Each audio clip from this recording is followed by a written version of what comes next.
Hey there, you guys. Welcome back. I've been wanting to do this, I don't know whether I wanted to do this video or whether I just wanted to do the act of transplanting this plant for a very long time. Pretty well since I got it, really. But I get sidetracked. Shiny things and pretty things and everything else takes priority over repotting. For some reason, I don't like to repot. But when I do repot, I really enjoy it. I find it very therapeutic. But the act of getting myself prepped for repotting, not really my thing. I don't know why. I don't know why. I've got all the stuff I could ever want or need. But yeah, sidetracked, always. So this is a Gongora Orchid. This is a seedling that I got from Cloud's Orchids. I will link the video of the unboxing of that particular grouping of orchids. I'm sure a lot of you remember. A lot of you have been asking for updates, and I just haven't been doing it. The one Cattleya that we repotted a while ago that I did on video, actually it was only a few weeks ago, that was from Clouds as well, from the same group. This Gongora is looking beautiful. I will post a picture of the photo either on the beginning of the video or I'll put it right down here. Not too sure. Haven't really made my mind up. So anyway, this what am I wanted to say? Cattleya. This Gongora Orchid is has similar requirements to is it a Lycast? It's a member sort of in the Cattleya family, as well as a Zygopetalum. So they are pretty easy to care for.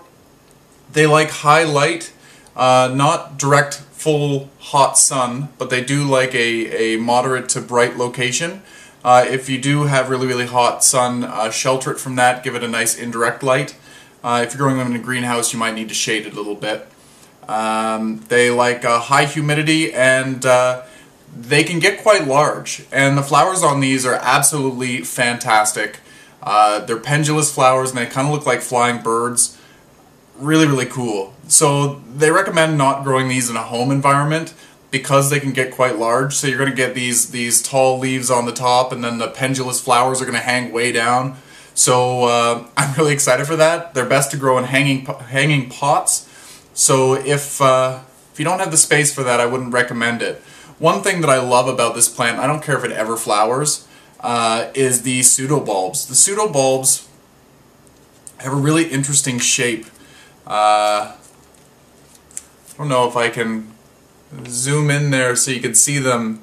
They're kind of ridged, and when they get big, the pseudobulbs look fantastic.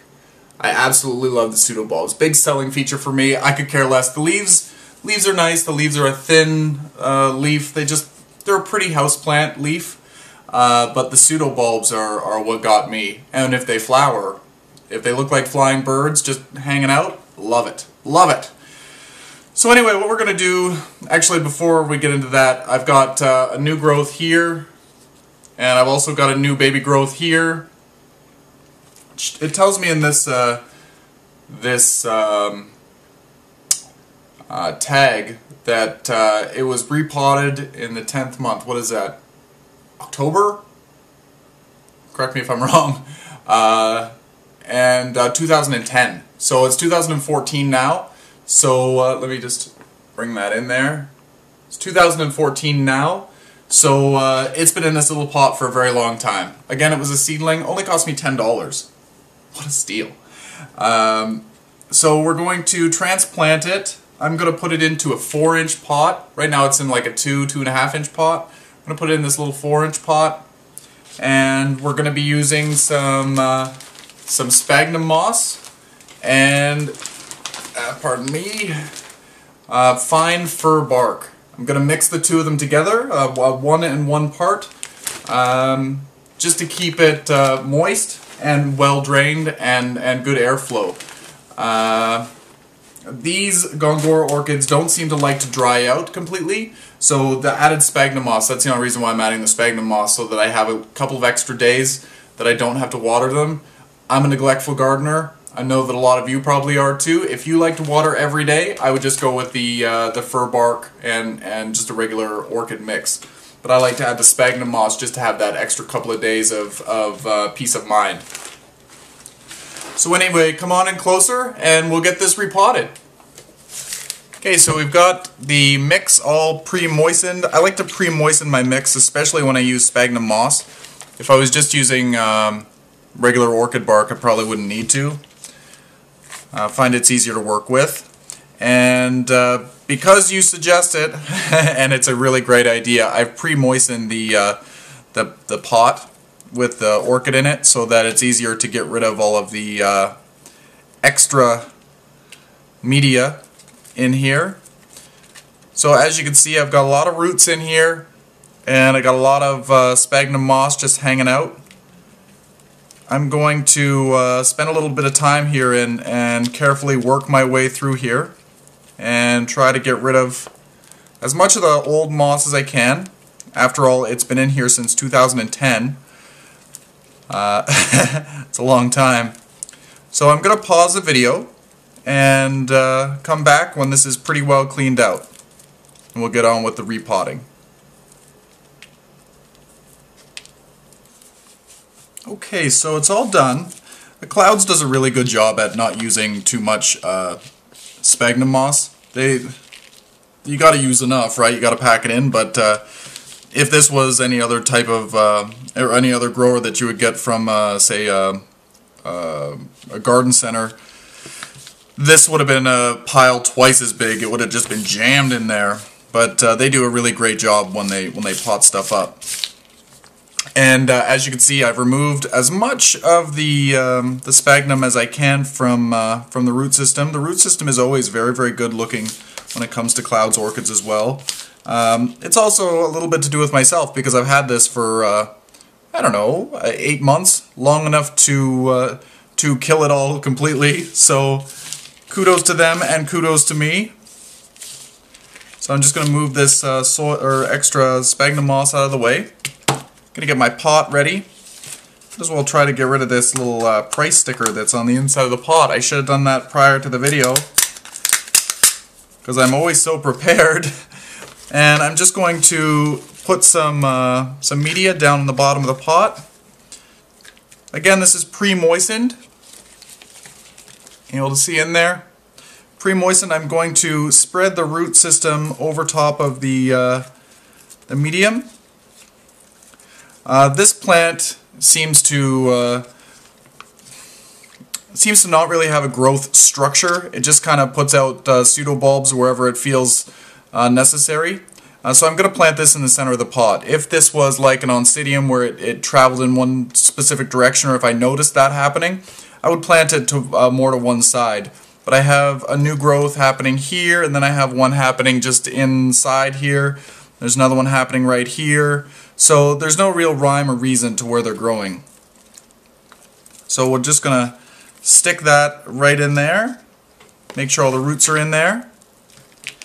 I'm just going to casually pack in the root ball. Trying to make sure that everything is very well supported. I'm not compacting it too much at the moment. Just want to try to fill in the spaces.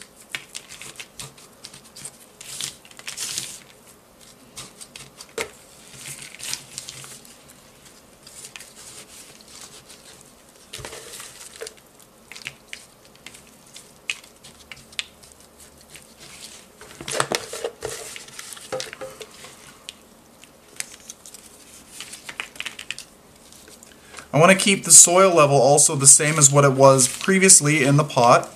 I don't want to bury it too deep, and I also don't want to do it too shallow. That's something good to remember. As your plants grow, you might feel like you have to plant them a little bit deeper because their pseudobulbs get bigger. So just use your own judgment. Sometimes I've had a few oncidium orchids that tend to seem to grow upwards. I don't know whether the camera's picking that up. I'm trying to point up. So you've got to try to bring them back down to the soil level. You want to have the base of the pseudobulb basically on the soil surface.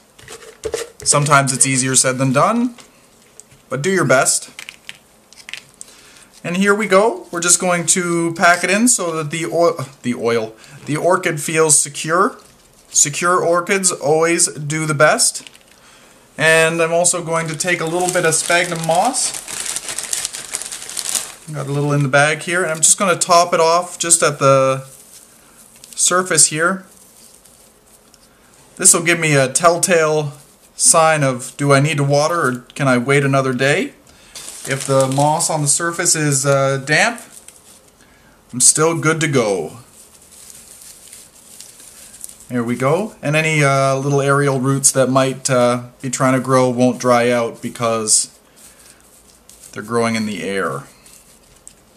These guys don't do aerial roots like a Phalaenopsis does, so you got to protect them a little bit more.